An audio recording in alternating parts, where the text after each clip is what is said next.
teman-teman di Kemlu. Jadi karena saya juga merasakan sendiri Pak, kalau masalah yang konvensi visa, terus kemudian apalagi tadi nama saya termasuk orang yang selalu dicekal Pak. Luar negeri pasti saya selalu cekal. Begitu namanya Soeharto pasti masuk kamarnya imigrasi luar negeri Pak.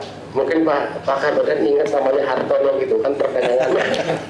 Jadi saya begitu masuk pasti masuk kandangnya imigrasi dulu, ditanyain dulu. Dan benar juga Pak Gatot, tidak mengakui ya sudah lepas. Tapi setiap negara itu saya selalu ditahan karena namanya sudah dicurigai.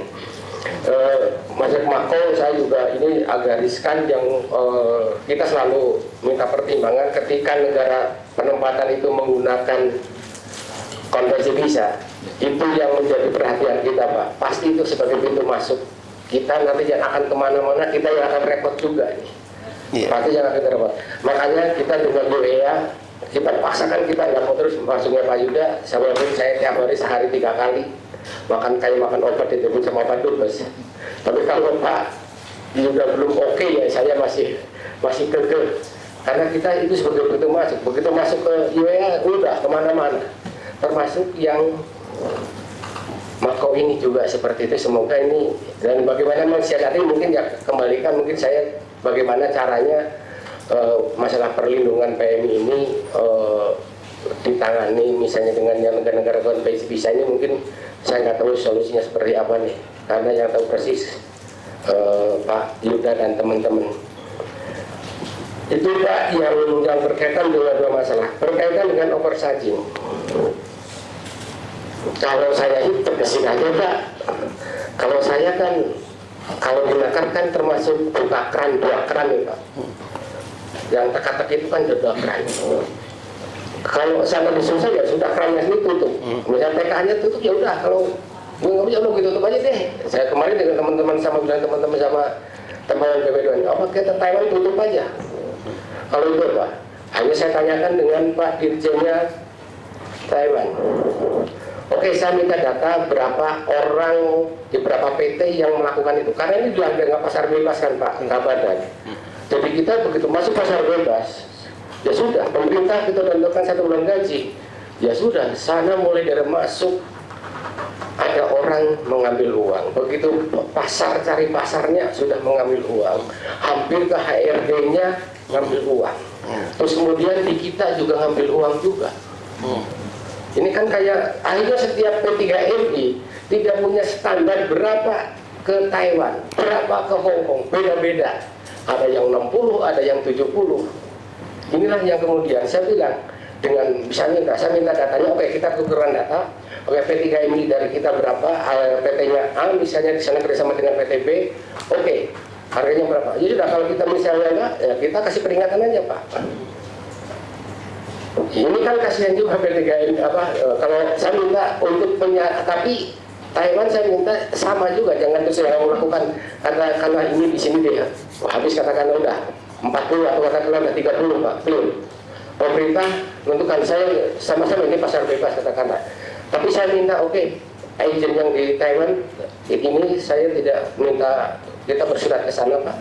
PT ini dia mengambil biaya segini, lebih dari ini. Dan karena mungkin intervensinya dia juga pasti tidak berani juga mungkin Pak. Ini saya juga masih tanya juga Pak. Kadang-kadang karena ini dianggap sebagai pasar bebas. Tapi menurut saya ya sudah, kita antara kita P3MI dengan P3MI karena ya sudah kita samakan aja, katakanlah udah 30 ini kan 1 bulan gaji Pak, maksimal udah sekian. Kalau enggak ya kita tutup aja Pak, daripada ini kasihan juga. Emang tutup aja, shock terapi juga. Kalau enggak ini nanti P3MI ini kita nggak melihara P3MI Pak. Karena yang bermain adalah begitu pasar bebas, yang bermain adalah P3MI-nya. Semoga kita enggak Pak ya, semoga kita enggak. Menurut saya ini yang jadi kalau kita terus kita ikut pasar bebas terus, ini kasihan juga nih P3 ini. Termasuk yang selalu dipenuhi waktu itu. Mungkin Pak Yuda masih ingat, SPS dia maunya juga pasar bebas juga. Tapi kalau kita nggak mau ya sudah. kita betul juga. Kalau nggak mau ya sudah biarin aja. Kalau lo butuh ya saya kasih. Kalau saya harus mengikuti tapi tidak sesuai dengan hanya, tapi yang penting ada jaminannya lagi Pak. Jaminan perlindungannya apa? Undang-undangnya apa? Ininya apa? Atau kita pakai jembatan ini kita dengan MOU. MOU kita harus clear juga. Ini semoga nanti yang tema juga ditambah juga teman-teman dari BPDW ini untuk pastikan yang kemarin kita bahas di Bali itu juga termasuk yang konsennya Pak Kadwal dan masalah overcharging ini, dan dia sudah terbuka dan mau, artinya ya semoga ini kita sepakat aja biar kita nggak boleh sama Taiwan negara. Tapi dengan negara-negara lain saya pikir sama Pak Polanya, tinggal kita punya satu pola. Dan karena ini Hongkong insya Allah hari ini atau besok nih katanya yang konjen barunya ya Pak ya, mau ketemu saya juga, nanti saya akan pesankan mungkin kalau nanti apa-apa yang bisa terhadap masalah Hongkong. Dan untuk yang Mako saya sudah berkali-kali diminta buka, tapi saya masih nunggu Pak Yuda nih, berani nggak yang untuk yang domestik itu Bapak Badan yang mungkin tambahan. Dan saya ada satu lagi lupa Pak Yuda, ini lagi-lagi masalah, mohon maaf nih, kita sudah berkali-kali saling mengingatkan, mungkin ya kembali lagi masalah tanggung jawab kita bersama Pak Yuda. Ini banyak CO kita yang belum di-endorse oleh perwakilan, mohon maaf Pak Yuda, karena apakah dia karena tidak ada perwakilan, kalau enggak ya mutus nanti Pak Kabadan mutus ada perwakilan untuk di Jepang apa di mana ada nakar gitu, untuk bisa mengawal untuk masalah JO, minimal JO-nya dulu dah, karena ini semua negara hampir semua membutuhkan semuanya nanti atau dan nakar, karena Jepang belum juga, Kroasia juga belum. Padahal itu kita sudah buka, kemudian cuma menunggu akhirnya lowongan di sana karena datang kedutaan nggak di-endorse, akhirnya terpuk lagi. Padahal itu kesempatan kita, stok kita itu banyak untuk pekerja kita. Walaupun saya sampaikan masalah raw material, bukan masalah perdagangan, tapi saya berpikirnya masalah industri. Kalau raw materialnya kita memang kecil, rendah, kita paksakan dan sebagainya mungkin akan naik, mungkin tidak terlalu signifikan, tapi minimal dengan raw material ini kalau kita kerjakan bareng-bareng, mungkin yang formal ini kita akan bisa. Dan saya sih optimis ini Pak, kalau bukan kebanjiran job ibaratnya, tapi kita udah kena tsunami job dari luar negeri. Kita udah bukan lagi semuanya, kadang-kadang kita malu juga Pak Kabadan, udah sana misalnya Singapura minta 2.000 perawat, sekarang baru 200, kita kadang-kadang malu juga. Padahal kita udah nggak main kemana-mana nih ke pemerintah daerah ya, tapi kembali lagi ke raw material kita juga lagi ini Pak ya, mungkin ini yang sudah kebanjiran, sudah kena tsunami job ini, semoga mungkin gimana nih Pak Yuda, kita solusinya nanti dengan Pak Badan.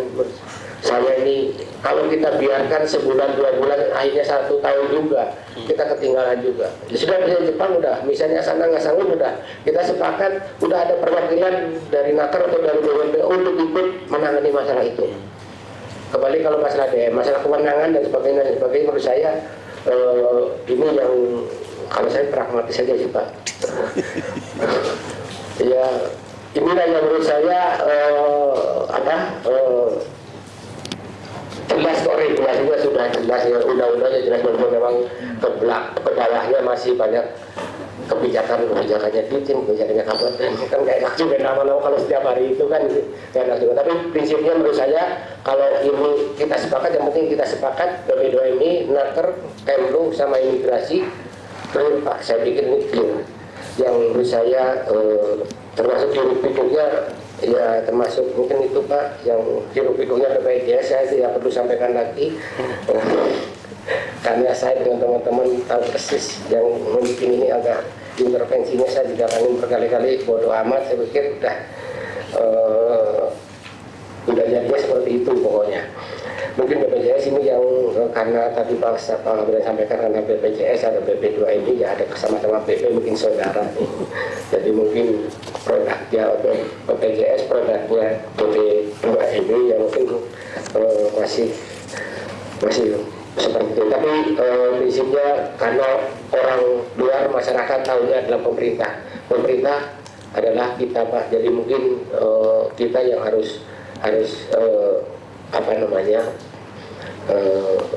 berseirama, bagi bahasa irama, agar kita tidak selalu dibutuhkan pemerintah selalu yang. Tapi kalau kita sudah siang malam kerja pasti kita disalahkan. Pasti sudah disalahkan pemerintah yang katanya kurang dan sebagainya, tidak Pancasilais dan sebagainya udah mungkin ini. Tapi kita yang penting menurut saya Pak, kita sudah bisa menjalankan, udah komitmen, dan mungkin kerjaan kita yang selalu koordinasi siang malam saya pikir nanti akan menghasilkan yang lebih baik. Mungkin itu Pak Kabardan yang bisa kami sampaikan dengan poin. Intinya kembali lagi sekarang pada tataran prinsip yang clear, yang saya pikir kita targetkan data ini selesai 2 atau 3 minggu Pak. Misalnya ini sudah ada solusinya gitu Pak. Kalau masalah nanti salah di lapangan salah, pasti ada yang salah. Kita pasti mau dikerjakan 2 bulan juga ada yang salah juga. Seminggu juga ada yang salah juga. Lebih baik ke seminggu aja nggak apa-apa. Mungkin ini karena ini kayaknya sudah pernah dilakukan, tinggal kita sepakati dengan pengawasan kita pada tataran pelaksanaannya. Terima kasih. Assalamualaikum warahmatullahi wabarakatuh. Terima kasih Pak Dirjen. Bapak Ibu sekalian, sebetulnya yang kita bahas yang ini tidak lepas dari arahan Presiden tentang penguatan tata kelola penempatan pelindungan, yang Presiden strict sebetulnya hanya memberikan waktu 2 minggu. Jadi pasti kita melewati 2 minggu nih. Pembahasan di level ini kita naikkan nanti di level para pimpinan kementerian lembaga. Ya, BP2MI akan menyampaikan nanti kepada Ibu Naker, Pak Yuda nanti akan menyampaikan ke Ibu Menlu, kan itu Pak ya. Kemudian dari imigrasi akan menyampaikan ke Kumham, Menkumham melalui Dijen Imigrasi ya. Dan di level pimpinan itulah nanti apa yang diharapkan oleh Presiden itu benar-benar bisa menjadi keputusan bersama, tidak akan dilihat ada ego sektoral di antara kementerian lembaga. Karena pelindungan PM ini adalah pelindungan bersama sebetulnya. Mandat undang-undang sudah sangat jelas, undang-undang sudah membagi habis tugas fungsi masing-masing. Bahwa selalu dalam prakteknya tidak sempurna pastilah ya. Tapi yang penting kita selalu punya ikhtiar untuk melakukan penguatan, pembenahan, perbaikan. Masalah di Hong Kong ini ada yang menarik juga Pak Yuda, yang saya temukan tentang suaka. Nah, ini kok agak longgar ya di Hong Kong. Ini beda dengan suaka-suaka di negara-negara lain. Kalau di negara lain kan terkait dengan politik, ya terkait dengan hak asasi manusia. Kok di Hong Kong ini karena overstayer aja bisa suaka. Nah jangan-jangan nanti bisa jadi pilihan orang, dia bermasalah, overstayer, udah minta suaka. Dan ternyata diberikan ini insentif oleh negara nih. Jadi enak bener minta suaka di Hong Kong ini. Ya. Nah ini bagaimana sikap kita, jangan ini banyak dimanfaatkan oleh para pekerja migran kita. Kemudian Pak Dirjen dan juga Pak Yuda, kami sudah meminta izin sejak lama penanganan PMI di luar negeri. Itu kan undang-undang mandatnya pasti kepada Kemlu, bukan kepada BP2MI ya. BP2MI nanti menangani ketika PMI tiba di dalam negeri di Indonesia. Nah kami itu punya niat untuk membantu Pak, membantu kalau Adnaker ditempatkan oleh Kemnaker, Pak Dirjen, bisakah kami membantu tugas-tugas pelindungan penanganan kasus PMI di luar negeri dengan kami menempatkan ya untuk membantu Adnaker, yaitu asisten Pak ya. Karena gini, ada masalah psikologis di lapangan Pak. Ketika kami ingin cepat, ya kadang-kala saya itu kan sering marah itu karena ini bawaan saya lelet, lambat ya, padahal ini udah terancam masalah keselamatan jiwanya, ini perlu penanganan yang cepat gitu. Nah ketika kasus di luar negeri kita harus berkomunikasi dengan Adnaker, yang saya khawatir itu ada masalah psikologis. Teman-teman Adnaker akan mengatakan, wah atasan saya kan Menaker bukan BP2MI gitu. Jadi kadang kita nggak bisa strict untuk negur, strict untuk memaksa agar dia cepat atau bahkan memarahi. Nah kalau bisa diizinkan, kami tempatkan staf kami agar staf BP2MI laporannya directly ke kepala BP2MI. Dan Adnaker bisa lapornya kepada Menaker, itu maksud saya. Toh pembiayaannya dari kita untuk keberadaan mereka di sana. Nah ini pandangan Pak Yuda mungkin seperti apa? Kami butuh ya jawabannya. Kemudian tadi masih terkait masalah problem kita ini kan problem data dan sistem Oke, gimana nih kita mensinkronisasi ini data dan sistem agar nggak ada masalah dalam penanganan negara terkait penempatan pelindungan. Kemudian juga terkait kebijakan negara penempatan yang berbeda. Ya, tadi misalnya terkait paspor, tadi terkait perjanjian kerja, ini gimana nih benturnya dengan undang-undang kita? Kalau itu di state dan dalam pandangan kamu, yaudah nggak ada masalah, kita jalan. Dan tidak ada pihak yang bisa menyalahkan BP2MI. Ketika kita ingin tegas, oh nggak bisa, paspor harus di tangan Anda sebelum Anda meninggalkan Republik Indonesia, gitu kan? Apa pun visa. Tapi kebijakan negara di sana visa baru dikeluarkan di Malaysia. Nah kalau ada pernyataan resmi bahwa itu tidak salah, oke, ready, jalan. Terkait perjanjian kerja, oke, Mako perjanjian kerjanya nanti dikeluarkan di Mako. Tapi undang-undang kita mengatakan sebelum dia keluar dari tanah air, dinyatakan resmi, dia harus memegang perjanjian kerja. Nah gimana agar kita tidak disalahkan? Tapi jika itu menjadi keputusan bersama, tidak masalah, karena kepentingan kita adalah kepentingan peluang kerja, hak bekerja warga negara itu yang lebih utama, ya oke, jalan gitu. Termasuk itu tadi Pak, imigrasi. Ya, kalau saya tuh ingin simpel begini tadinya Pak. Ya udahlah BPJS itu pertama kali aja dia berangkat, gitu kan?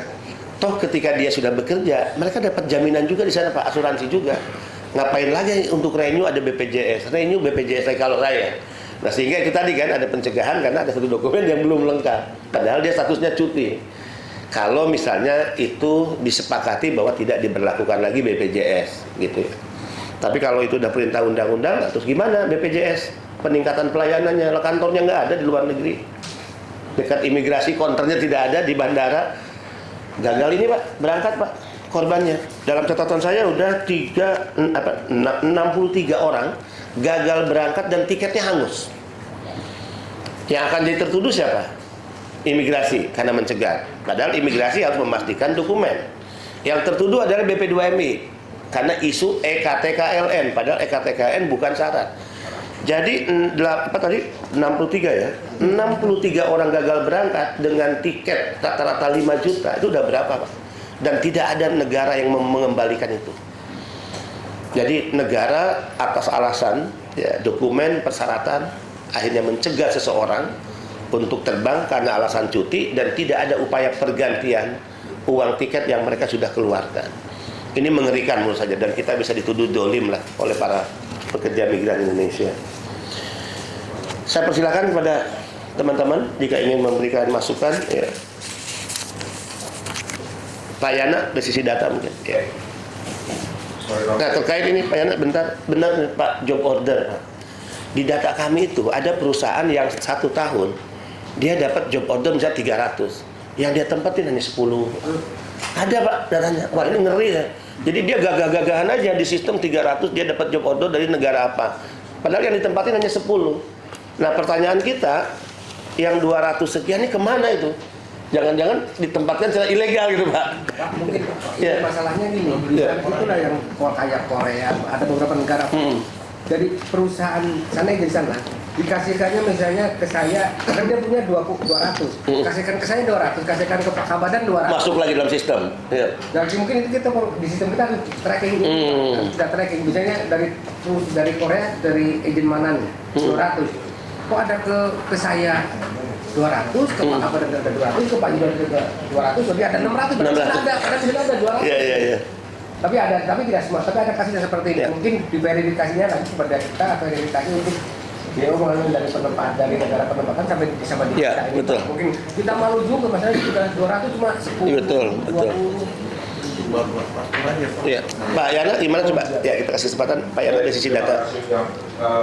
Hormat Pak Kepala Badan Asisten Mohon maaf Pak, saya Pak Dirjen Bina Penta, Pak Tono, Pak Yuda, Pak Agato, dan teman-teman Bapak Ibu semuanya.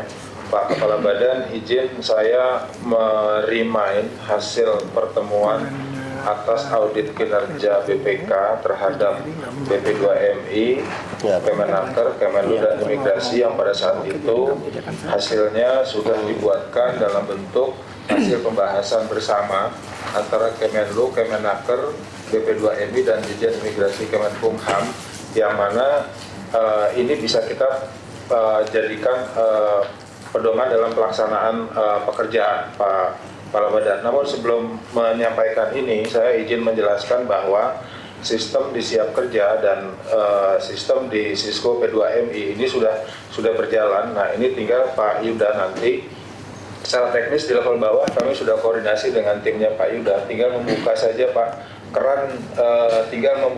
kerannya di Pak Yuda yang di sistem Peduli Lindungi, Pak. Nah, dan jadi nanti Peduli WNI. COVID. Karena Peduli WNI lewat, COVID udah lewat. COVID udah lewat. Ya Pak, santai Pak. Allah. Pak, saya izin saya teruskan. Nanti Bapak tinggal buka di situ karena itu data calon PMI yang sudah selesai proses. Ketika ini masuk di datanya di sistemnya Bapak, ini teman-teman di perwakilan sudah tahu ABCD-nya yang akan bekerja di negara tujuan penempatan. Ini sudah mengalir di sana. Nah, dari sini kita bergerak ke sini, Pak. Mohon izin, Pak Kepala Badan, Pak Sesama. Saya mengulang saja karena ini sudah disepakati oleh BPK. Ini adalah fokus area pembahasannya. Kemarin ada dua, yaitu yang pertama adalah tata kelola informasi dan permintaan PMI yang berasal dari mitra usaha, calon pemberi kerja dan di negara tujuan penempatan. Dan fokus area yang kedua adalah pelaksanaan pendataan dan pendaftaran PMI selama bekerja di negara tujuan penempatan. Nah, ini sudah lengkap Pak Kepala Badan, Bapak Ibu semuanya. Mulai dari fokus area, di sini dibahas tentang uraian proses. Coba jangan gerak-gerak dulu. Uraian proses, coba naik lagi. Ya, oke. Uraian proses di sini udah untuk tata kelola ada beberapa poin di sini. Terus dasar aturannya sudah ada di sini. Pihak yang terlibat juga sudah ada di sini. Terus data yang output dari masing-masing uraian proses ini sudah ada. Wali datanya juga sudah ditentukan di sini.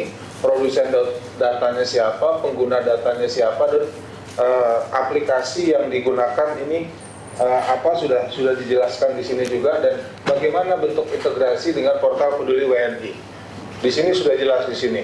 Mungkin Pak Agato juga sudah well informed nih tentang hal ini. Pak Yuda juga sudah well informed. Nah, ini juga hasil ini sudah diberikan oleh BPK kepada kami semuanya yang ikut rapat pada saat itu. Yang pertama, uraian proses yang pertama dari tata kelola informasi adalah verifikasi atas informasi dan permintaan PMI yang berasal dari mitra usaha yang barusan tadi disampaikan oleh Pak Dirjen, dari mitra usaha dan calon pemberi kerja di negara tujuan penempatan. Uraian proses kedua adalah melakukan verifikasi. Dia verifikasi terhadap siapa, terhadap mitra usaha dan calon pemberi kerja.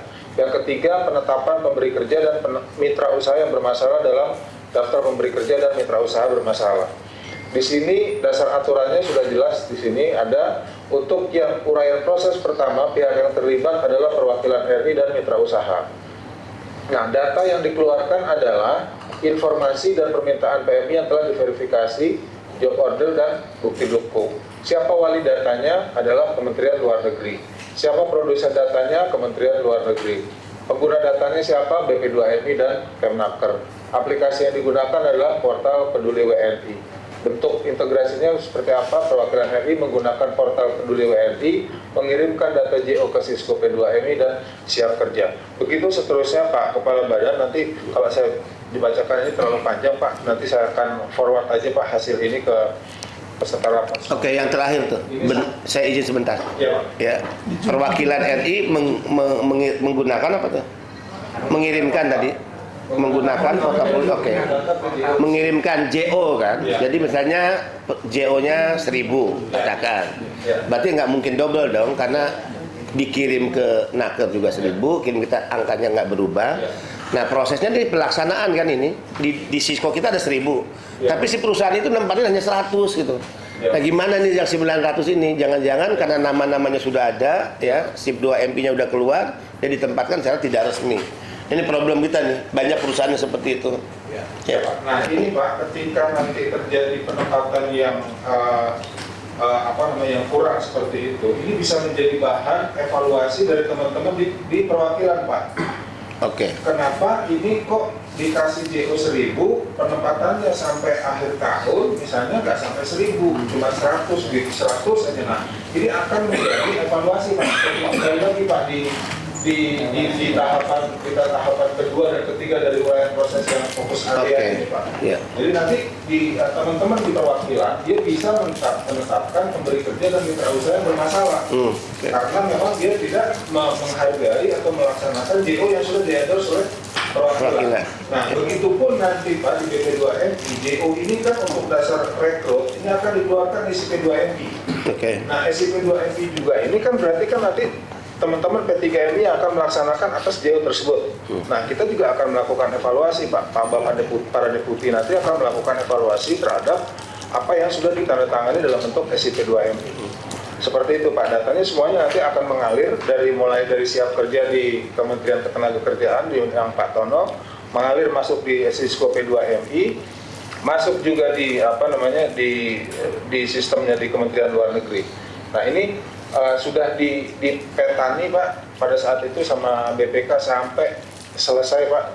Saya izin menjelaskan untuk proses yang kedua, pelaksanaan pendataan dan pendaftaran PMI selama bekerja di negara tujuan penempatan seperti ini Pak.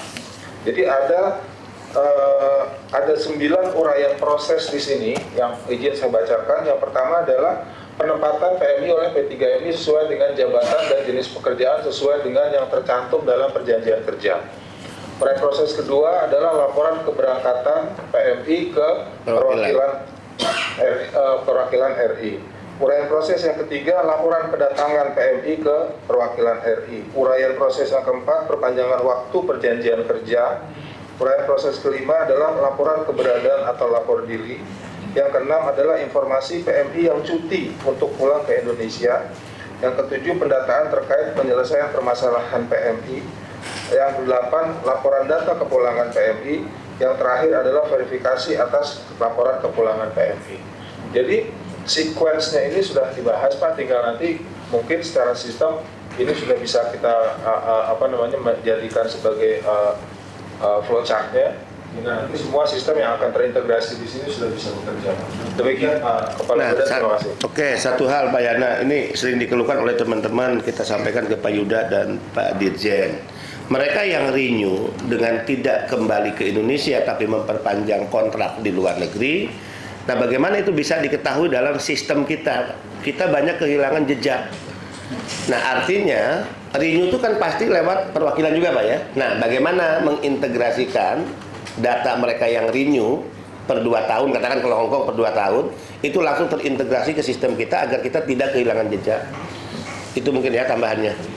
Baik Pak Badan, untuk Hong Kong sampai dengan saat ini sudah terintegrasi Pak. Sudah, Hong Kong. Tinggal nanti teman-teman yang renew di sana secara otomatis data yang dilakukan didatakan oleh teman-teman kita di perwakilan sana otomatis masuk di Sisko P2MI kita Pak. Gitu. Nah, mudah-mudahan nanti timnya Pak Yuda di Kementerian Luar Negeri dalam hal ini adalah perwakilan yang ada di luar negeri, dengan dibukanya keran oleh Pak Yuda di Jakarta, teman-teman di seluruh perwakilan sudah bisa melakukan video yang mana datanya nanti akan bisa masuk juga ke Sisko P2MI kita.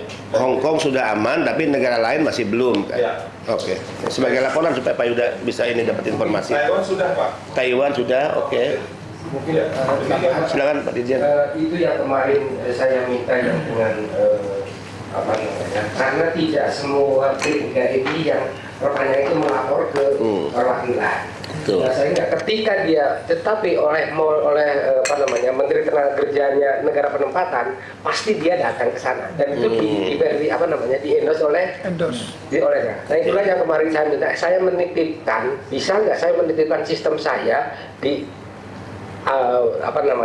portalnya WNI, peduli WNI. bukan, portalnya Kementerian Tenaga Kerjaan.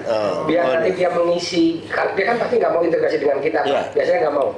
Tapi dia ketika dia mengisi perjanjian kerjanya disetujui oleh oleh mallnya sana, dimasukkan ke sistem kita. Nah, kalau bisa dia bisa nggak mau gitu kalau kita, tapi dia juga harus ngisi lagi Pak manual 2 kali jadi 2 kali pengisian. Yang satu dilakukan dengan oleh majikan dengan oleh mallnya negara penempatan, yang satu oleh pakai sistem kita. Mungkin itulah kita minta kebijakan nakernya sana untuk memasangkan sistem kita. Mungkin itu Pak yang nanti kalau ke semua negara mungkin itu yang kita mintakan Pak. Mungkin itu, tapi kalau Kemlu bisa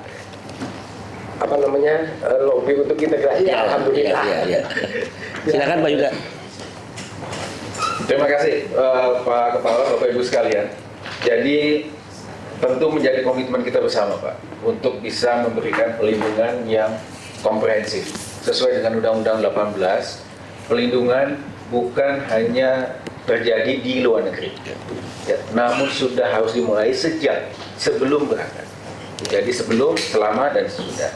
Nah, yang menyedihkan Bapak, kami mencatat jumlah kasus WNI selalu meningkat tiap tahun. Ya. Tahun 2019, jumlah kasus yang ditangani oleh seluruh perwakilan RI 24.000 kasus. Ya. Kemudian tahun 2020 melonjak jadi 54.000 kasus. Namun 2020 karena kasus COVID mayoritas. Namun kalau kita bandingkan dengan 2019 ke 2021, 2021 dari 24 meningkat ke 29.000, terakhir 2022 meningkat lagi menjadi 35.000 kasus. Jadi ini alarming trend bahwa kasus yang terjadi di luar negeri meningkat dari tahun ke tahun. Dari catatan kami, mayoritas kasus 35.000 itu adalah kasus keimigrasian. Jadi ini mencerminkan bahwa tata kelola penempatan kita belum menyiapkan safe corridor untuk penempatan pekerja migran kita. Jadi banyak yang berangkat tidak sesuai prosedur. Izin ada data apakah prosedural non prosedural enggak? Iya, seperti itu. Ada. Kenapa? Ada pembagiannya. Ini yang prosedural, ini non prosedural. Ada. Jadi yang kalau kasus yang undocumented, 35.000. ya, kasus undocumented itu mayoritas itu adalah kasus keimigrasian. Ya, artinya apakah dia berangkat tidak sesuai prosedur dari kita, kemudian di sana dia tidak memiliki izin tinggal atau tidak memiliki izin kerja, atau yang kedua pelanggaran keimigrasian. Nah, pelanggaran keimigrasian yang paling banyak Bapak yang dapat kami sampaikan adalah ketidakpahaman calon pekerja migran kita mengenai hukum negara setempat. Sebagai contoh, visa izin kerja itu menempel nama majikan. Dia kemudian ada masalah atau tidak betah dengan majikan, dia pindah majikan. Nah, visanya masih berlaku. Tapi kalau dia bekerja di majikan yang berbeda dengan yang tertera di visa, itu termasuk pelanggaran keimigrasian. Nah, ini ketidakpahaman ini, ya, ini yang perlu kita siapkan Pak dari hulunya. Jadi kalau kita melihat memang mayoritas kasus itu terjadi ya di hulu, yang kemudian muncul kasusnya di perwakilan. Nah, terkait dengan hal itu Bapak, ada beberapa hal yang mungkin kami boleh share pandangan Bapak. Overcharging, kayak kasus di Hong Kong Pak. Teman-teman pekerja migran di Hong Kong harus dipotong gajinya sampai 10 bulan. 10 bulan. Too much, Pak. Ya, kalau kita melihat kenapa kok overcharging? Kenapa kok biaya penempatan ke Hong Kong begitu mahal? Karena sistem penempatan kita sangat tidak efisien. Banyak orang tengah. Sejak dari awal di desa, P3MI tidak mengambil rekrut langsung dari Disnaker atau LTSA, namun dia menggunakan calon sponsor. Ya, tentu ada biaya di situ. Nah, kemudian biaya calon sponsor itu dibebankan kepada calon pekerja migran kita. Di Hong Kong ada jual data. Mereka pun menggunakan hal yang sama. Jadi Pak, permasalahan overcharging itu masalah bukan hanya masalah cost structure, tapi masalah bisnis proses yang tidak efisien. Terlalu banyak orang tengah, terlalu banyak sponsor along the way, sehingga masing-masing mengenakan cas, kemudian dibebankan kepada PMI kita. Kalau di Hong Kong, aturannya hanya boleh memotong 1 bulan. Seperti itu. Nah, ini yang kemudian menjadi permasalahan tata kelola kita. Bagaimana kita bisa menerapkan dan menegakkan hukum agar pola penempatan kita menjadi efisien. Seperti itu. Kemudian terkait dengan job order, ini juga menjadi masalah utama. Masalahnya kita bukan kekurangan job order, Pak. Kita kebanjiran, Pak. Saya setuju. Kita tsunami job order. Jadi perwakilan memiliki tanggung jawab bukan hanya pelindungan, namun juga melakukan diplomasi ekonomi. Jadi prioritas Polugri kita 4+1 itu 2 diantaranya adalah pelindungan WNI dan diplomasi ekonomi. Jadi membuka akses pasar bagi pekerja migran kita itu salah satu prioritas Polugri. Nah masalahnya begitu kita kebanjiran job order, ketika perwakilan memfasilitasi pembangunan job order, permasalahannya adalah tidak terpenuhi job order tersebut. Kalau kami mencatat Pak, masalahnya bukan P3MI pakai jalur lain, karena P3MI kesulitan mencari calon pekerja migran ya, yang mau menggunakan prosedur. Ini temuan fakta kami di lapangan. Kenapa yang daftar lewat LTSA atau Disnaker sedikit? Karena masyarakat kita sudah terbiasa dengan uang fit, Pak. Ada cerita, calon pekerja migran kita datang ke Disnaker minta uang fit karena mereka terbiasa mendapatkan uang fit dari calo atau sponsor, gitu. Padahal uang fit itu adalah bentuk Utang. penjeratan hutang, depondage, TPPO. Tapi masyarakat yang awam melihat, loh, saya berangkat tidak sesuai prosedur, saya dapat 5 juta, 10 juta dari sponsor. Saya daftar resmi, ya, kemudian apa namanya, dari Disnaker resmi, nggak dapat apa-apa. Sudahlah begitu, mejanya panjang. Bisa kita hitung berapa meja yang harus dilewati oleh calon pekerja migran kita untuk bisa belah. Nah ini tantangan kita, Pak, bahwa yang harus kita lakukan adalah merubah bisnis prosesnya menjadi sederhana. Pekerja migran itu inginnya kan mudah, murah, cepat, aman. Tapi begitu banyak meja, akhirnya tidak efisien.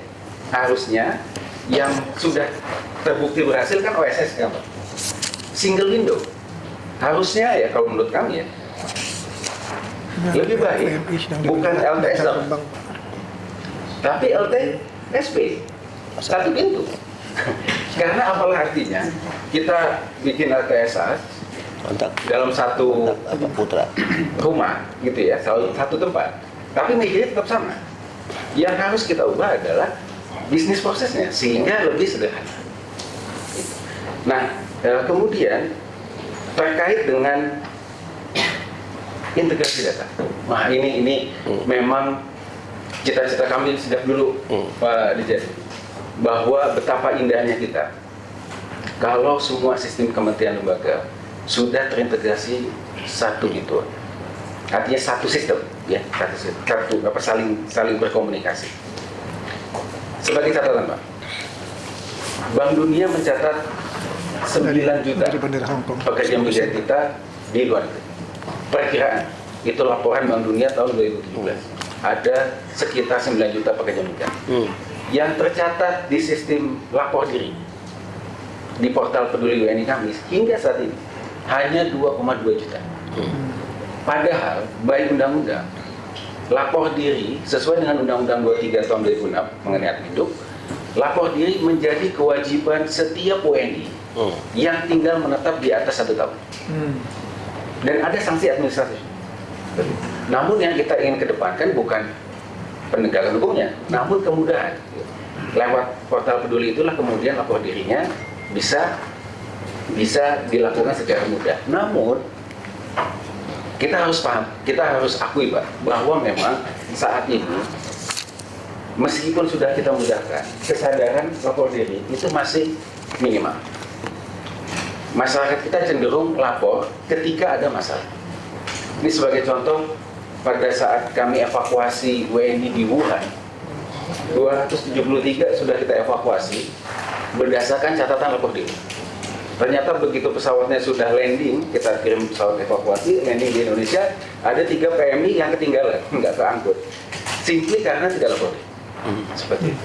Nah, pada saat pembahasan dengan BPK, waktu itu kita bahas bersama dengan Pak Yana, dan kami sangat setuju sekali bahwa kita ciptakan sistemnya. Selama ini kan lapor diri diwajibkan kepada pekerja migrannya. Ya. Dan kita pahami memang tidak semua sadar seperti itu. Namun di Undang-Undang 18 ada kewajiban P3MI untuk melaporkan PMI yang dia berangkatkan. Nah, sehingga sistem yang kita bahas dengan BPK itu menguji menjadi tanggung jawab P3MI untuk melaporkan PMI-nya yang sudah tiba di negara penempatan melalui portal Peduli WNI, dan kami sudah ciptakan nanti sistem lapor diri kolektif. Namun kami mohon bantuan, Pak. Artinya ini kan kelihatan, Pak, berapa yang dikirimkan, berapa yang pulang, gitu ya, berapa yang renew. Nah, harusnya P3MI punya laporan, dan tentunya laporannya kepada BP2MI. Kalau tidak dilaporkan, lakukan tindakan. Jadi ada aspek punitifnya, karena kewajiban itu ada di Undang-Undang 18. Nah, tentu kewenangan ada di Bapak Kepala untuk bisa melakukan penegakan hukum ya sesuai dengan undang-undang. Kemudian terkait dengan suaka, Bapak. Wah, ini memang suaka isu yang bikin pening kita semua. Berdasarkan pendalaman kami, kasus warga negara kita yang meminta suaka politik, artinya suaka karena mengaku mengalami persekusi politik di luar negeri, di dalam Indonesia, kemudian dia minta suaka. Itu bukan hanya terjadi di Hong Kong, terjadi di Jepang, terjadi di Amerika, terjadi di beberapa negara Eropa. Dan hingga saat ini tidak ada satupun permintaan suaka tersebut yang dipenuhi oleh negara setempat. Kenapa warga negara kita meminta suaka? Karena pada saat meminta suaka, yang bersangkutan mendapatkan izin tinggal dan kemudian izin kerja. Nah, itulah yang dimanfaatkan. Jadi motifnya adalah motif ekonomi. Seperti itu. Namun catatan kami seperti di Jepang, ada banyak pekerja magang kita yang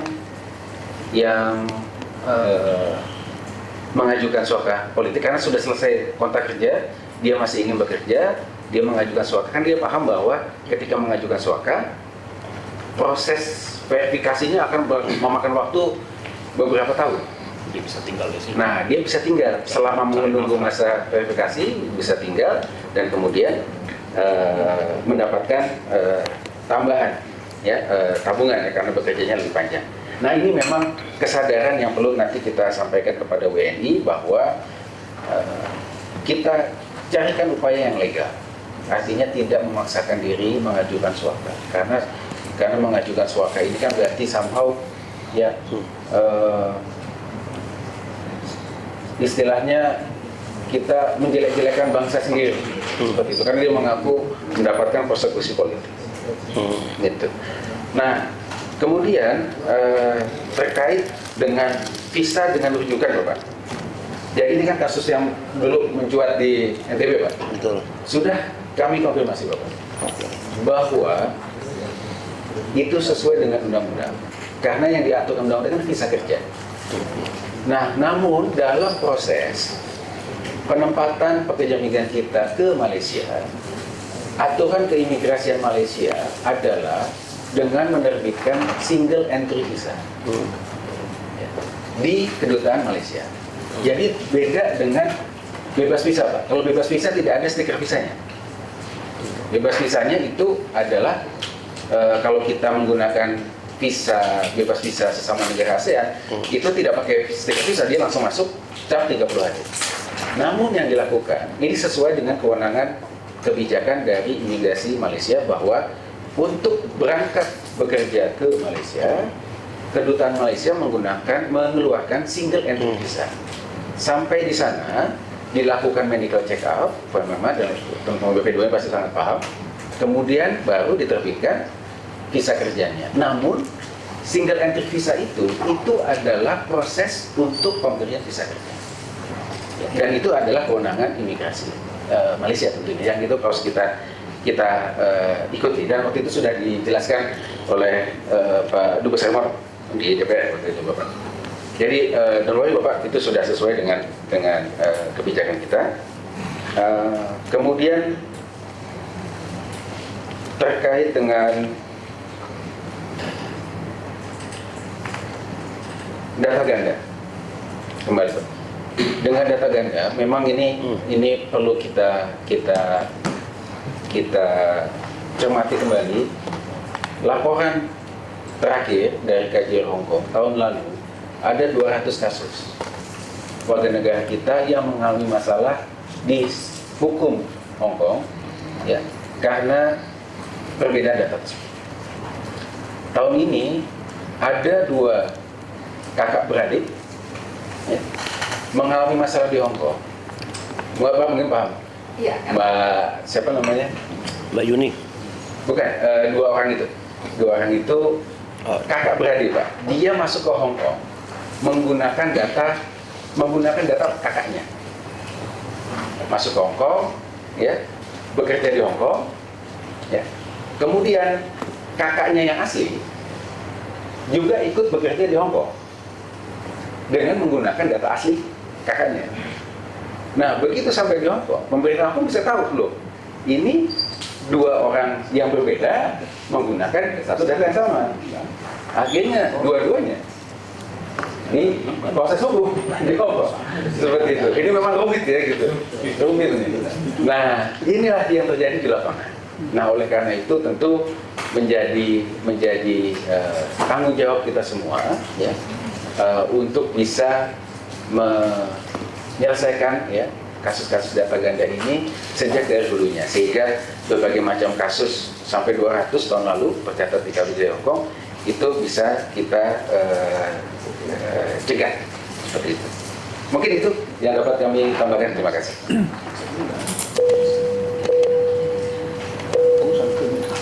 Baik, terima kasih Pak Yuda. Kita tunggu sebentar, Pak Kepala Badan sedang di toilet sebentar.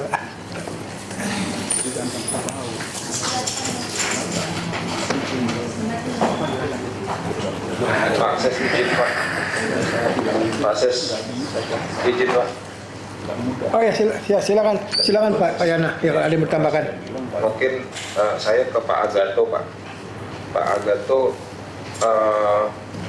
ini sebetulnya untuk pelindungan Pak, pelindungan PMI kita. Ketika dia mau berangkat, bagaimana kalau misalnya kita menambahkan satu step untuk cek data ke BP2MI, apakah PMI kita itu yang sudah punya visa kerja melintas di TPI itu sudah selesai belum proses penempatannya sesuai dengan peraturan Badan 7 untuk penempatan 3 skema terutama yang P2P. Nah, nantinya Direktorat Sistik dan Pusdatin di BP2MI kita akan menyiapkan tools nih Pak di kedua sistem kita. Jadi di imigrasi nanti ada update untuk aplikasi perlintasan untuk cek ke BP2MI, dan di BP2MI nanti kita siapkan pertukaran data untuk pengecekan status yang selesai proses berdasarkan nomor paspor. Itu aja sih Pak Agato, mungkin nanti ya. Terima kasih Pak Agato, Pak Prabada, terima kasih. Ya, termasuk ini mungkin Pak Agato, kami sudah menyampaikan ke Pak Dirjen Imigrasi terkait mereka yang hampir menjadi korban penempatan ilegal. Kemarin kami baru gerebek lagi Pak, 18 anak-anak muda usia 20 sampai 35. 15 orang itu asal Sulawesi Utara, hampir diberangkatkan ke Singapura. Saya posisi di Hong Kong.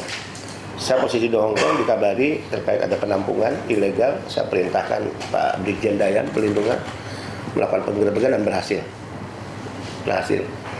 Nah, masalahnya banyak kasus ketika kita melakukan pencegahan, itu kan prosesnya gini Pak, kalau kita cegah, mereka dibawa ke shelter. Biaya kami, makan, minum 3 kali. Peralatan mandi kita berikan, tiket pesawat kita siapkan. Kemudian dalam pencegahan berikut, orang yang sama muncul. Dan itu sering terjadi. Mau yang ke Kamboja, mau yang ke Malaysia, mau yang ke Singapura, mau yang ke Hong Kong, sama. Nah kalau seperti ini maka ya negara hanya pemadam kebakaran dan kebakaran itu akan terus berulang. Gitu. Nah kami mengusulkan di ban paspornya selama 5 tahun. Tapi bukan berarti dia terancam kehilangan hak bekerja. Nanti ketika dia sadar dan tidak menempuh lagi berangkat tidak resmi, kemudian dia berproses secara resmi, maka paspornya bisa dibuka. Sekalipun kita minta di ban selama 5 tahun. Karena kalau enggak Pak, dia akan diberangkatkan terus, yang namanya sindikat kan. Terus saja dia berusaha karena dia pikir ini bisnis. Kemudian saya ingin menanggapi yang disampaikan Pak Yuda. Pak, perusahaan itu izinnya dikeluarkan oleh Naker. Fungsi pengawasan terhadap P3MI itu adalah Naker.